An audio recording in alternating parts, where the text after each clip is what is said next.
फर्क यह है, बुनियादी फर्क तो बहुत मैं बता रहा हूं बुनियादी फर्क क्या है, आप ध्यान से सुनिए। बुनियादी फर्क यह है कि भारतीय जनता पार्टी में पार्टी को परिवार माना जाता है और आपके यहाँ परिवार को पार्टी माना जाता है। गलत आप बताइए, पार्टी नहीं तो क्या? क्योंकि ये बुरी तरीके से फंस चुके हैं, क्योंकि इनको अब कोई जवाब देना नहीं आ रहा है, तो सही जवाब नहीं दे पा रहे के विषय में बोलने का वंशवाद के बारे में कोई सही जवाब नहीं दे पा रहे हैं। मेरा एक सवाल है, सीधा सा सवाल डॉक्टर पात्रा से कि बीजेपी वंशवाद को प्रमोट करती है, राज्यों में देखने को ये अक्सर मिलता है, आज फिर यूपी में ताजा उदाहरण मिला, तो फिर आखिरकार इस मुद्दे को लेकर इतना टची क्यों है? देखिए, दो विषय है।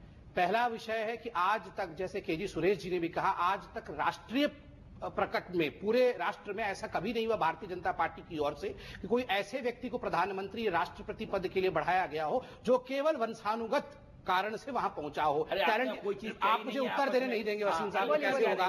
तो उत्तर देने दीजिए। आज तक भारतीय जनता पार्टी, आज तक भाजपा में ऐसा नहीं हुआ कि केवल परिवार के नाम के कारण हम प्रधानमंत्री का चयन करें या पार्टी के मुखिया का चयन करें। दूसरा विषय, छिटपुट ऐसी बातें कि हमारे कुछ लोग आगे बढ़े हैं, वो अपने टैलेंट के लिए बढ़े हैं। मैंने आपको आंकड़े स्टैटिस्टिक्स दे के बताया कि मात्र 19% हमारे सांसद ऐसे रहे हैं जो अपने वंश के कारण आए हैं, बनिस्बत 42% कांग्रेस में जो केवल हेरिडिटी के लिए है।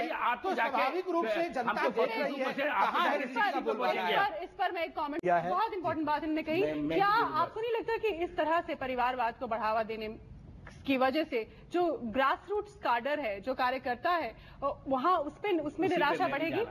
नहीं, बिल्कुल आप ठीक कह रहे हैं। अगर टैलेंट नहीं है, योग्यता नहीं है, गुण नहीं है, केवल नाम के कारण आदमी आगे बढ़ेगा तो स्वाभाविक रूप से जो ग्रास रूट वर्कर है उसे बड़ा धक्का पहुंचेगा। किंतु हाँ, यदि योग्यता है, टैलेंट है, जैसे कि इन 3 युवकों में है, पंकज सिंह में बहुत टैलेंट है, हमने खुद देखा हुआ है उनके काम करने की शक्ति को, क्षमता को, तो अगर वो आगे बढ़ता है तो ग्रास रूट वर्कर खुश होता है, कभी नाराज नहीं होता है। आपने कहा नाराजगी देखी, कुछ एकाध लोगों को छोड़कर पार्टी का कैडर इससे नाराज नहीं है, बहुत खुश है और बिल्कुल उत्साहित है। जी वसीम, ये तो कांग्रेस कैसे कह रही है? नहीं, हम ये बात तो कांग्रेस के आप बताइए।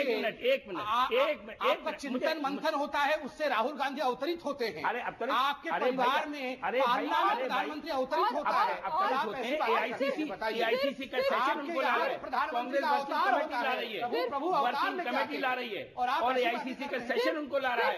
मेरा मकसद कहने क्यों, और भी कई है, सिर्फ राहुल गांधी नहीं, सचिन पायलट हो गया, जो सचिन पायलट तो इसलिए कि उनके फादर की डेथ हुई एक्सीडेंट में हो गए। आप बताइए, आप और यानी वो कोई, अरे भाई सरकारी ओहदा है क्या? अरे नहीं, सरकारी ओहदे नहीं, अरे भाई पोस्ट मिल अरे उनकी कौन, अरे हमें बहुत दुख है कि यही मैं कह रहा हूँ, मैं यही कह रहा हूँ, ऐसा लॉजिक है कि माधवराव जी दुनिया में नहीं रहे तो उनका बेटा आ जाएगा।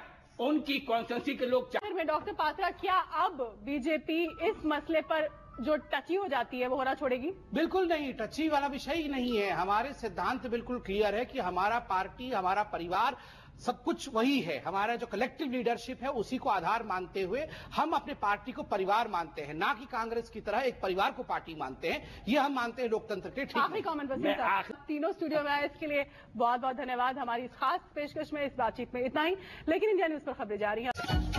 देश की धड़कन